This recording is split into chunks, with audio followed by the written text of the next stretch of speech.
Greetings, everyone. This is Rock and Roll Spot Connection with another installment of Old and Busted versus New Hotness. This time, once again, we'll be looking at new figures from the recent Spider-Man Beyond Amazing set, as well as older figures. However, this time from Earth X, and just rather than being basically one character's versions. Or similar versions.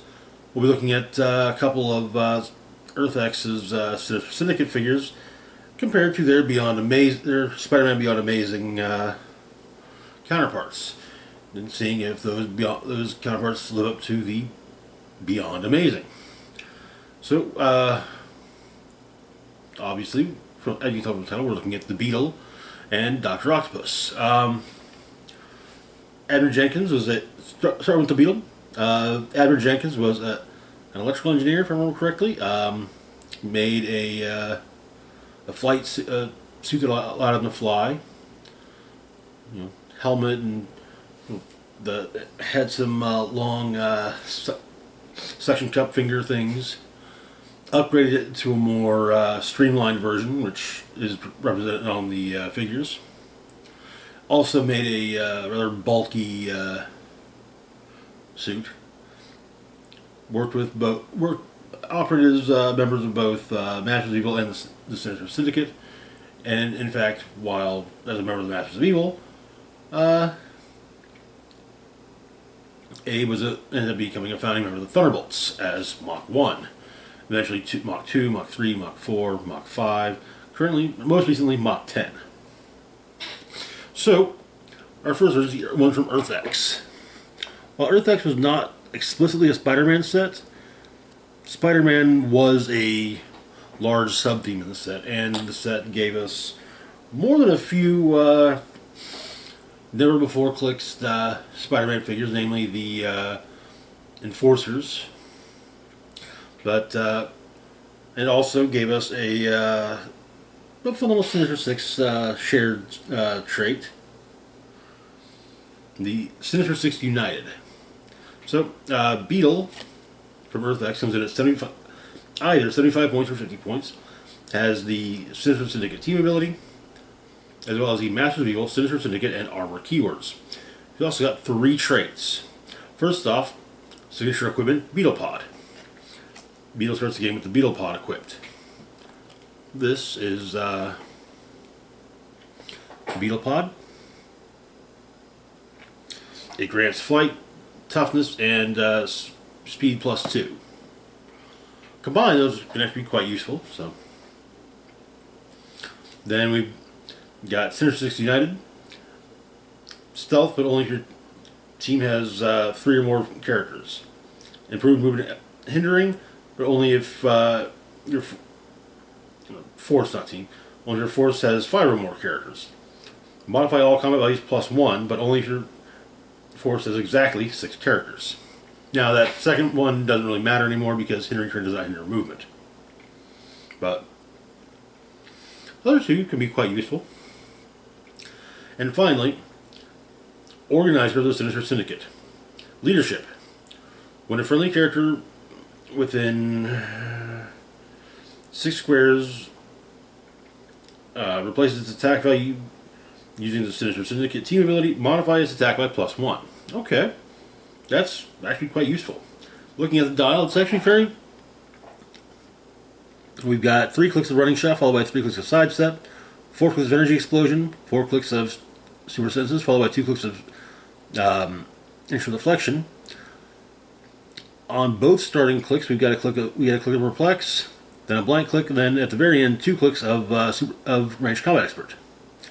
All right, and yeah, the 50-point dial starts at on click number 4, so we get a click of Running Shot and 3 clicks of Sidestep, so on and so forth.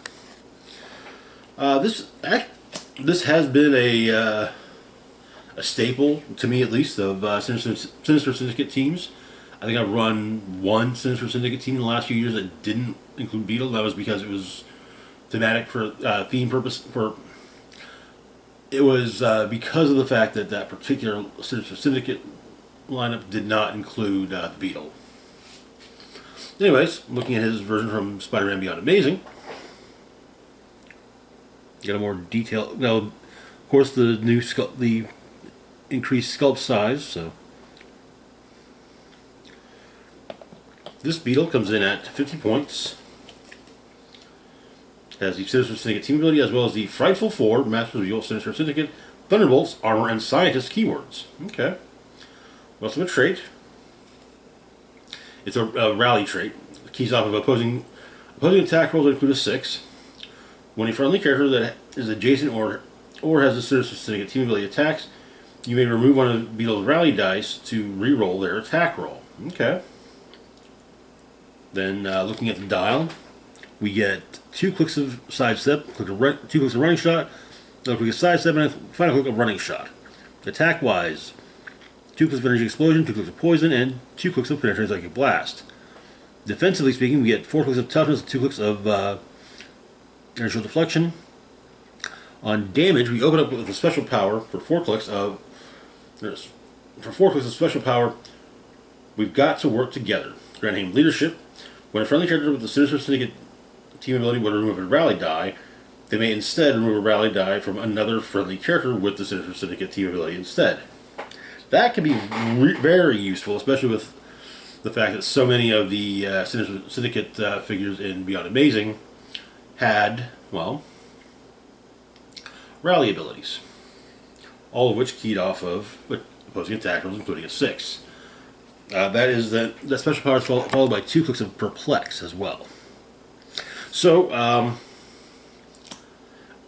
while the older Beetle does have its perks, traded leadership, as well as the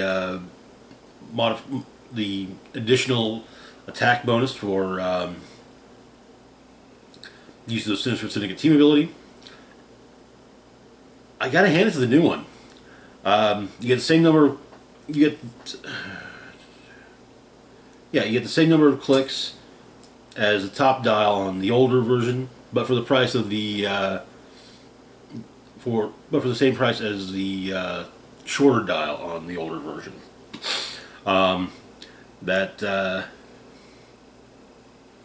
That special power can be absolutely insane. If you want to, something that can be really good would be Bullseye from Beyond Amazing, whose rally trait allows him to remove 2 rally dice.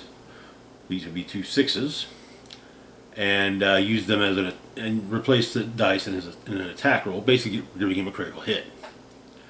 And being able to do that with pulling the rally dice off of other Sinister Syndicate figures, that's something. Also, you don't have to worry about any equipment hate that an opponent may have because, unless you've equipped him with something, but otherwise he doesn't have a signature equipment as part of his cost like the older version does. That's not to say the older version is bad; it's still quite good. I mean that trait, that leadership trait, is something.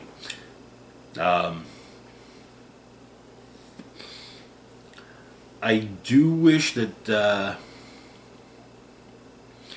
running shot and sidestep had their positions on the dial flipped, but that's a small. I think that's a small detractor from the rest of a honestly good dial.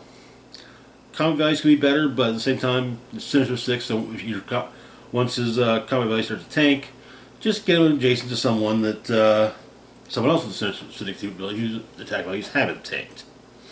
Anyways, next up we've got Dr. Octopus. Otto Octavius was a brilliant scientist, created a set of 4 arms that he could control. However, comic book science went wrong, and he ended up with them fused to his body and able to control them with his mind. Over the years, he's had the arms removed, made new ones. So yeah. Anyways, this Doc Ock comes in at either 75 or 50 points, has the Sinister Syndicate team ability, as well as the Sinister Syndicate and Scientist keywords.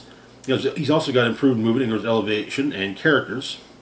With the Sinister Six United trait, same as Beetle, as well as Arms of the Octopus. At the beginning of your turn, you may choose one. Energy Deflection, Flurry, Passenger 2, Free, move up to 4 squares. Dr. Octopus can use the chosen power or ability until your next turn. Now looking at the dial, again, the 50-point line is after it begins on click 3. On speed, all we've got is sidestep for the whole dial. On attack, we've got 2 clicks at the very end of the dial of precision strike. Defensively speaking, we get 2 clicks of mastermind followed by 4 clicks of toughness.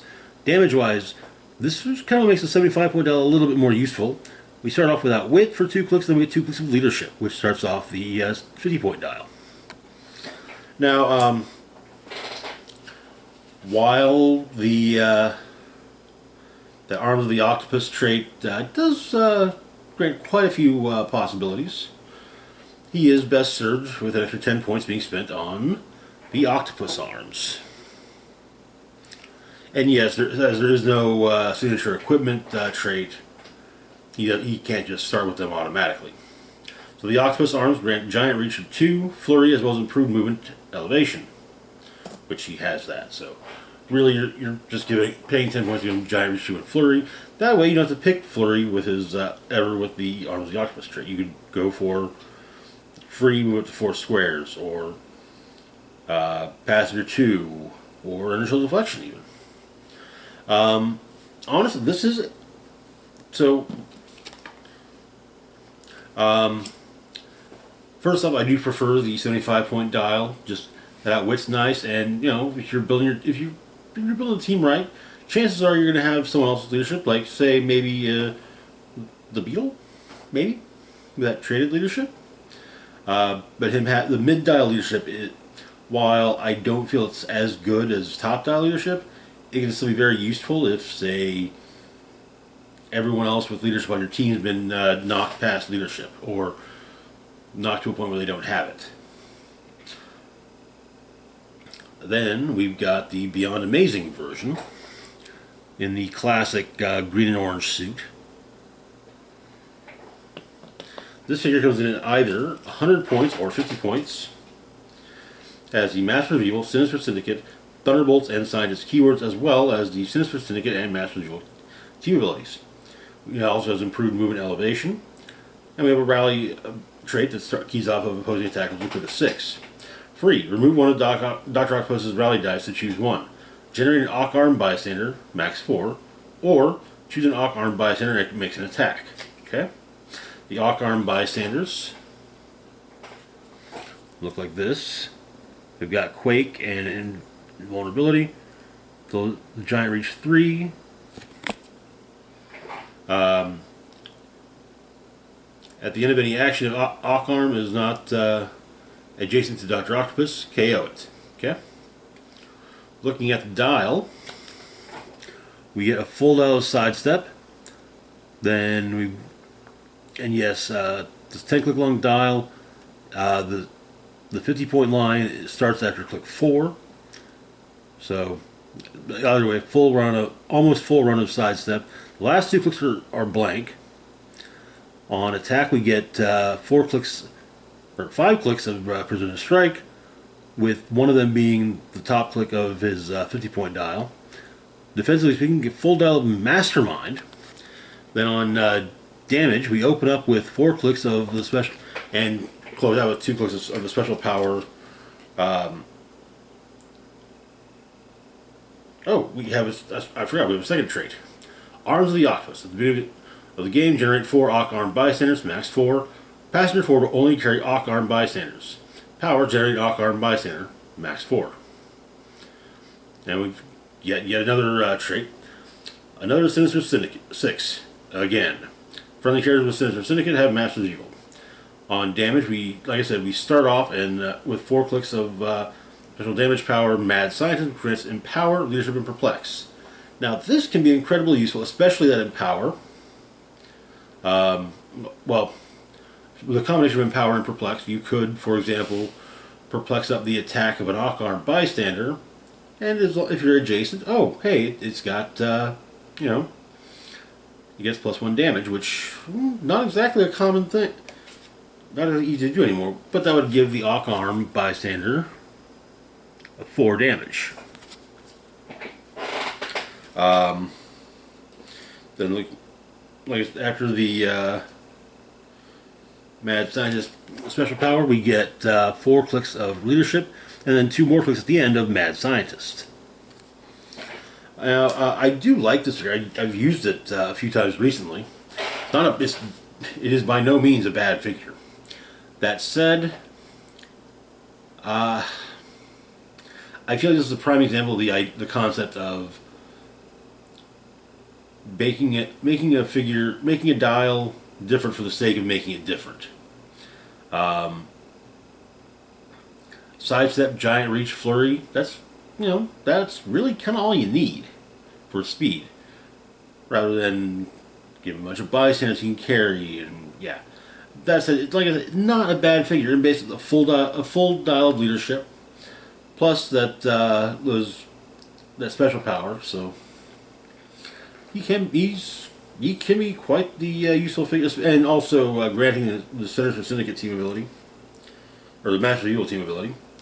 When an adjacent friendly character makes a close attack, modify the target's defense by -1. By -1 if the character is adjacent to this character. Okay. And that'll stack. So if you've got a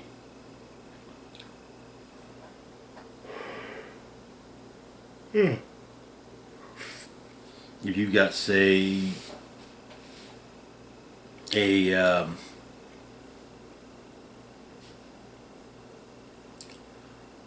you basically have an opposing figure practically surrounded by your own Sinister Syndicate figures, well, they can really make it quite easy to hit.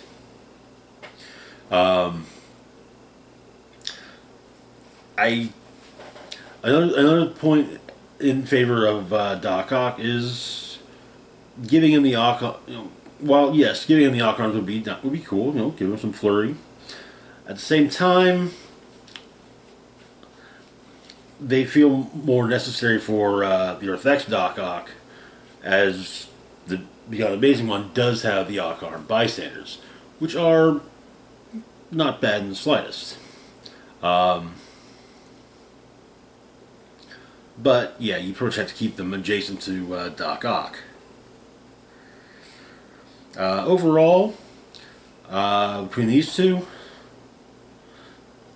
yeah, I kind of thought that the old Doc Ock would stand triumphant, but I kind of have to lean with the new one. Hell, a 50-point dial that. Just the fact that it's got a 50-point dial that is as long as long as the full 75-point dial on the Earth X version, and with that Mastermind, that can also be incredibly useful. So, I will be continuing to go through a lot of the remade characters, or recently. Characters remakes from Beyond Amazing, who had recent-ish remakes. Probably not going to do Spider-Man, as there's just so damn many Peter Parker Spider-Mans, but we will be doing Miles Morales, Carnage, probably also Venom. If I can get my hands on him, Green Goblin. Same with Hobgoblin, and various others. But anyway, that is going to do it for now. As always, feel free to like, share, and subscribe. Links to my giveaway launch video, as well as my Facebook, Twitter, Patreon, and PayPal can be found in the description box down below. This is Rock and Roll Spock signing off, saying, live long and rock hard.